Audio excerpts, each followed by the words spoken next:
La thermodynamique correspond à l'étude de la dynamique des systèmes thermomécaniques, c'est-à-dire à l'étude d'un système au cours de son évolution en fonction des échanges d'énergie mécanique au travail et thermique, c'est-à-dire chaleur ou quantité de chaleur, avec le milieu extérieur au système. Un peu d'histoire.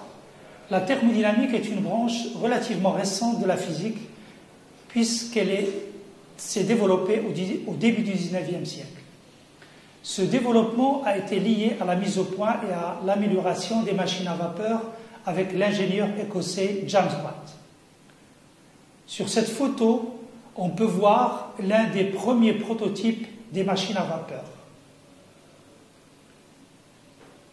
Quels sont les buts et les principes de base de la thermodynamique? Je rappelle que la thermodynamique cherche à décrire les échanges de chaleur et de travail entre un système avec son milieu extérieur. De ce fait, elle est basée sur trois principes. Alors, le premier principe exprime la conservation de l'énergie, qui est un principe qui est très important en mécanique. Deuxième principe, c'est l'impossibilité de transformer toute la chaleur issue d'une source de chaleur ou d'un réservoir de chaleur en travail. Troisième principe, plus un corps est froid, plus il est difficile de le refroidir, c'est-à-dire de faire baisser sa température. La température est une grandeur fondamentale de la thermodynamique. D'ailleurs, on peut définir la thermodynamique comme la science de tous les phénomènes qui dépendent de la température et de ses changements. Alors, quelle est la définition de la température ou d'une échelle de température? Chacun de nous a une connaissance plus ou moins intuitive de la notion de température. Et on peut dire qu'un corps est chaud ou froid selon que sa température est plus ou moins élevée. Mais une définition précise à notre stade est encore plus difficile. L'un des grands succès de la thermodynamique classique au XIXe siècle est précisément d'avoir donné une définition de la température absolue d'un corps. Cette définition a conduit à la création de l'échelle Kelvin. Sur cette échelle, la température minimale pour tous les corps, et j'insiste, pour tous les corps, est le 0 Kelvin, soit moins 273 degrés Celsius. Il s'agit de ce qu'on appelle le zéro absolu. En thermodynamique, nous avons besoin de variables pour décrire l'état d'un système. De ce fait, l'état d'un système est décrit par ce qu'on appelle des paramètres d'état ou des variables d'état.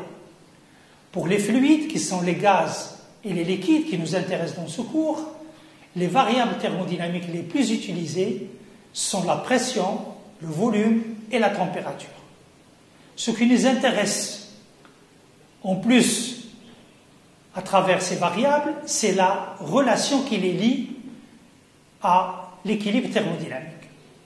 Donc la relation entre la pression, volume et température à l'équilibre thermodynamique, c'est ce qu'on appelle l'équation d'état d'un fluide.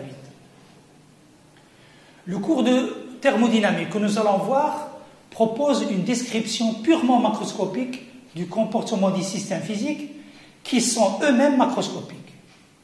Elle vise en particulier la caractérisation des états d'équilibre des systèmes en fonction des contraintes qui leur sont imposées. Elle vise la prédiction du sens de l'évolution des systèmes quand certaines contraintes sont appliquées ou levées. Elle vise enfin la détermination des échanges d'énergie entre un système et son environnement, c'est-à-dire son milieu extérieur. La thermodynamique est une remarquable école de logique sur le plan de la fermeté, du raisonnement et de la précision du discours qui le transcrit. Mais c'est aussi une discipline difficile dont la maîtrise ne vient que lentement. Elle nécessite en particulier le respect de quelques réflexes essentiels. Définition précise des systèmes étudiés, description précise des diverses grandeurs du système et de celles du milieu extérieur, définition précise des transformations imposées au système, etc. comme dans toutes les sciences exactes, pour établir des lois, établir des relations entre des grandeurs physiques telles que la pression, le volume et la température, pour calculer des valeurs de travail, de quantité de chaleur, de température, de pression et de volume, on a besoin d'un minimum de bagages mathématiques. Ce sera l'objet du chapitre 1.